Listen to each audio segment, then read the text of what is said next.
Hello students, आज हम लोग एक नई टॉपिक स्टार्ट करने वाले हैं जिसका नाम है वेक्टर, जिसको हम लोग हिंदी में सदिश राशि कहते हैं।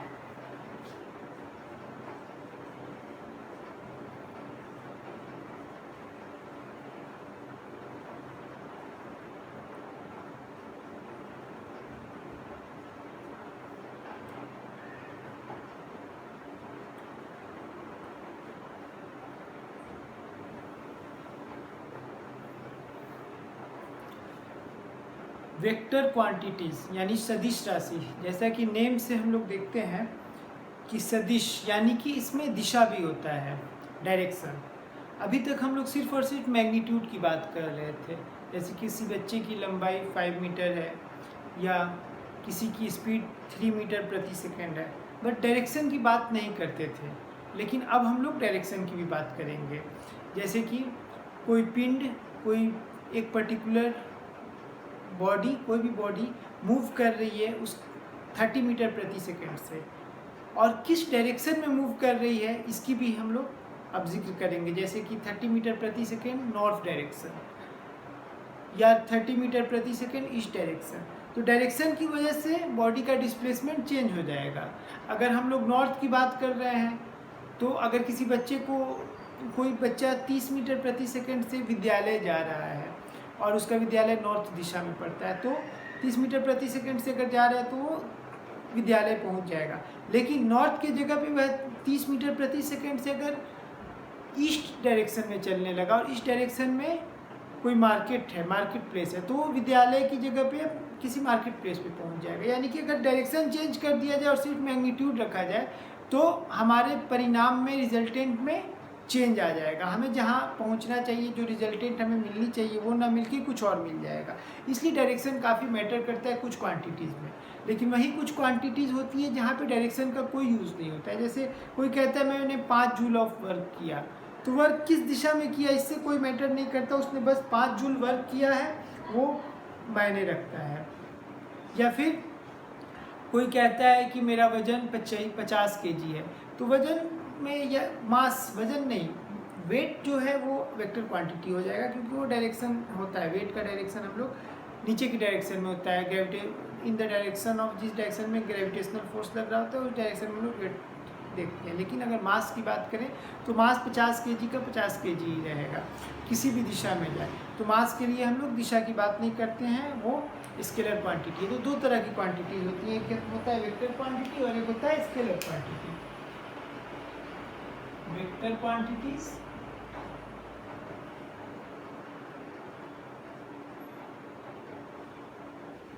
और दूसरा होता है स्केलर क्वांटिटीज। तो जो वेक्टर क्वांटिटी होता है इसमें मैग्नीट्यूड प्लस डायरेक्शन दोनों आ जाता है, जबकि स्केलर क्वांटिटी में सिर्फ और सिर्फ मैग्नीट्यूड आता है।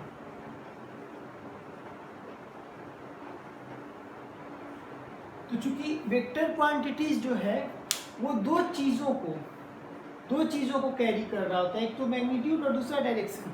इसलिए वेक्टर्स का जो ऑपरेशंस होता है, एडिशन, सब्ट्रैक्शन, वो थोड़ा डिफरेंट होता है as compare to scalar quantities, क्योंकि इसमें सिर्फ हम लोग को मैग्नीट्यूड की बात करनी होती है। तो मैग्नीट्यूड के साथ हम लोग ऑपरेशन परफॉर्म करते हैं, हमारे पास सिर्फ एक ही वैल्यू होता है और हम लोग उसके साथ परफॉर्म करते हैं। तो सिंपल एडिशन, मल्टीप्लिकेशन या डिवीज़न या फिर सब्ट्रैक्शन का ऑपरेशन हम लोग परफॉर्म कर सकते हैं।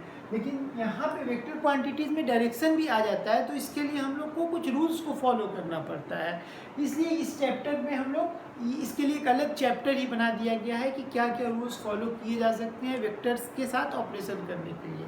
और वेक्टर का काफ़ी यूज़ भी है, हम लोग आगे जितने भी चैप्टर्स पढ़ेंगे, फोर्स, लॉज ऑफ मोशन, हर जगह वेक्टर्स का यूज़ आएगा। तो हम लोग वेक्टर्स के ऑपरेशंस को सीखेंगे कि वेक्टर क्वांटिटीज़ के साथ हम लोग क्या क्या ऑपरेशंस परफॉर्म कर सकते हैं और इसको कैसे यूज़ करना है। इसका सिंपल, जैसे हम लोग स्केलर क्वांटिटीज़ में दो मासेस को हम लोग जोड़ दिया करते थे, एक का मास 30 kg है, दूसरे का 70 kg है, तो टोटल मास हमारा 100 kg हो जाएगा। लेकिन यहाँ पे हम लोग डायरेक्ट एडिशन नहीं कर सकते, यहाँ पे डायरेक्शन भी हो जाएगा। अगर दोनों डिफरेंट डायरेक्शन में है तो फिर हमें डायरेक्शन का भी रिजल्टेंट लेना पड़ेगा। इसलिए हम लोग अब इस चैप्टर में इसके बारे में पढ़ेंगे कि इस तरह की अगर क्वांटिटीज़ हो तो उसको हम लोग कैसे ऑपरेट करेंगे। सबसे पहले हम लोग बात करेंगे कि वेक्टर्स को रिप्रेजेंट कैसे किया जाता है, रिप्रेजेंटेशन ऑफ वेक्टर्स।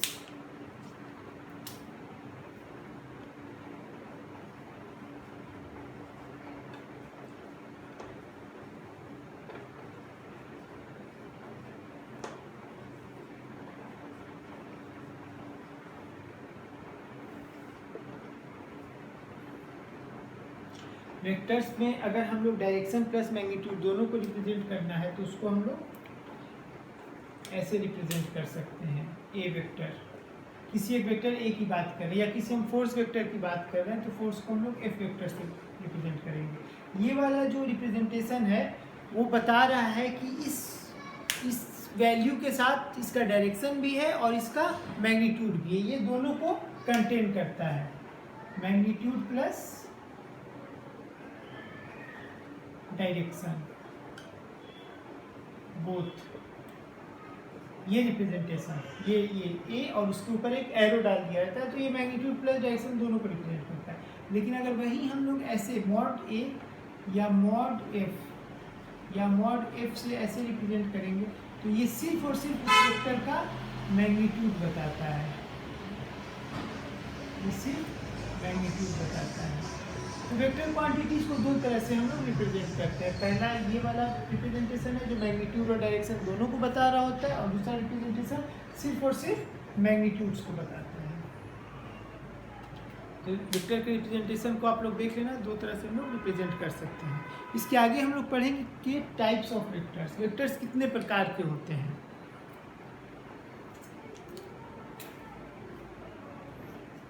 तीसरा है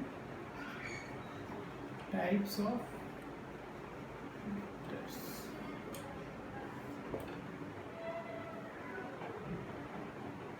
जो पहला टाइप होता है वो हम लोग देखेंगे इक्विवेलेंट वेक्टर। इक्विवेलेंट वेक्टर इसको हम लोग कह सकते हैं तुल्य सदिश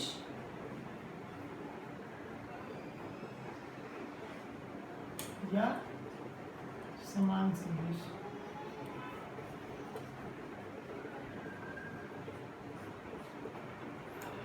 दो वेक्टर्स आपस में इक्विवेलेंट होंगे जब दोनों का मैग्नीट्यूड और डायरेक्शन सेम होगा, तभी दो सदिश को हम लोग इक्विवेलेंट वेक्टर्स कह सकते हैं। जैसे कोई एक वेक्टर ए वेक्टर हो गया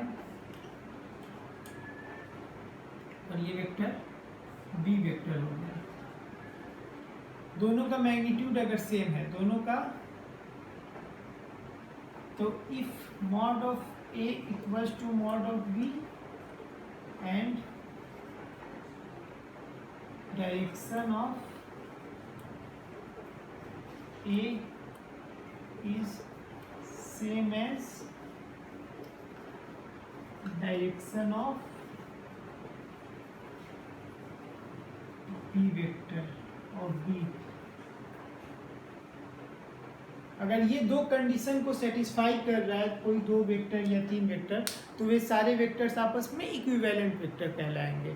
तो इक्विवेलेंट वेक्टर बिल्कुल क्लियर है कि बिल्कुल मैग्नीट्यूड और डायरेक्शन सारे उन दोनों वेक्टर्स के सेम होने चाहिए, तभी ये वेक्टर इक्विवेलेंट वेक्टर यानी कि तुल्य सदिश या समान सदिश कहलाएगा। दूसरा हम लोग देखेंगे अनइक्विवेलेंट वेक्टर। ऊपर से हम लोग डालना शुरू करते हैं।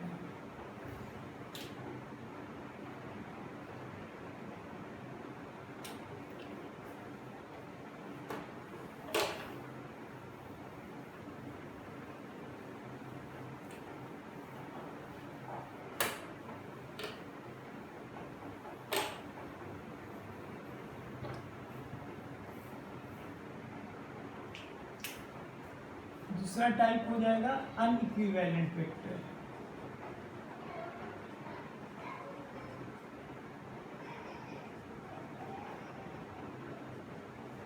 यानी कि असमान सदिश।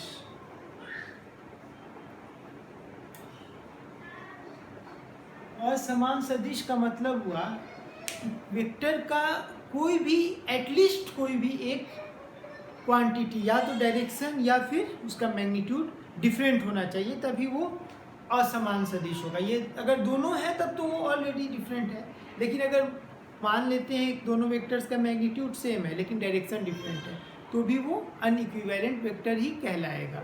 जैसे कि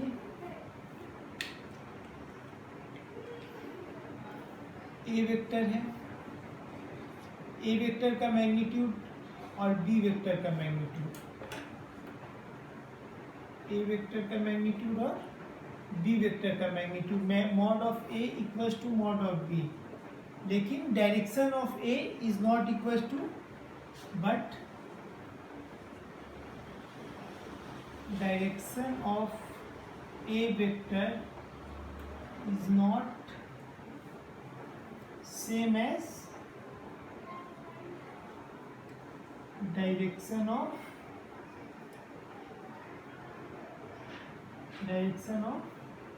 बी वेक्टर। अगर सेम नहीं है तो ये क्या होगा, अनइक्विवेलेंट वेक्टर हो जाएगा, यानी कि मैग्नीट्यूड सेम है लेकिन डायरेक्शन डिफरेंट है।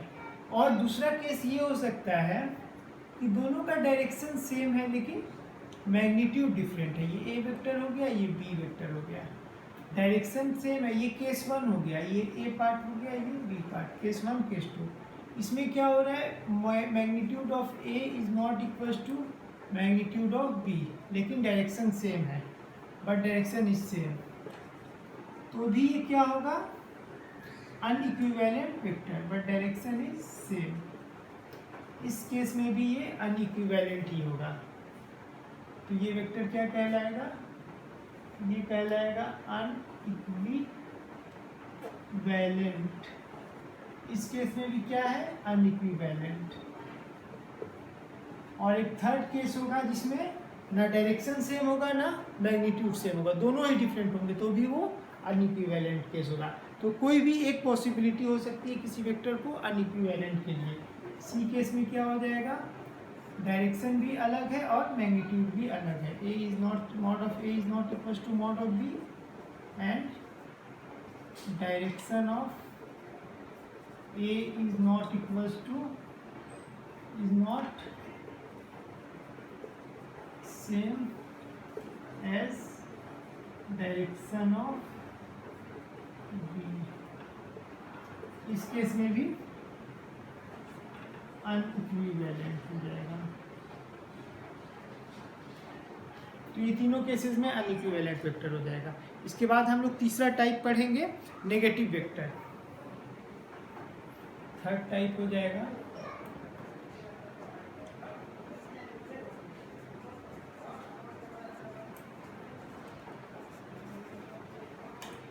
Negative vector.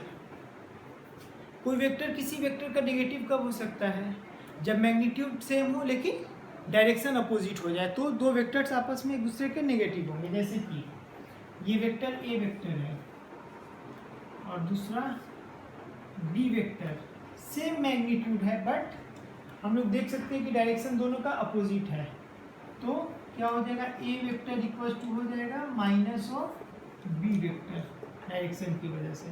तो नेगेटिव वेक्टर एक दूसरे के अपोजिट डायरेक्शन में होते हैं, बस इतना ध्यान रखना है। Negative vector.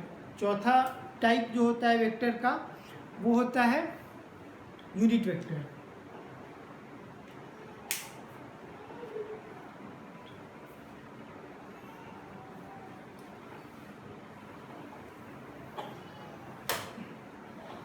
यूनिट वेक्टर जो है उसमें मैग्नीट्यूड हमेशा 1 होगा। यूनिट वेक्टर का मैग्नीट्यूड 1 होता है।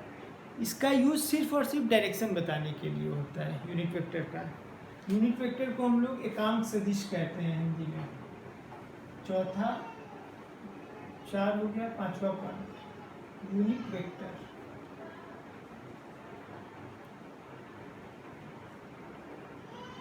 इसे एकांक सदिश कहते हैं।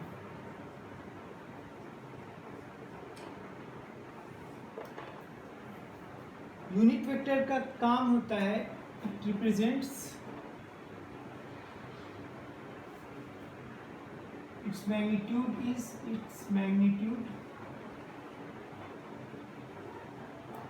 इज ऑलवेज 1, इसका मैग्नीट्यूड हमेशा 1 होता है, and it is used to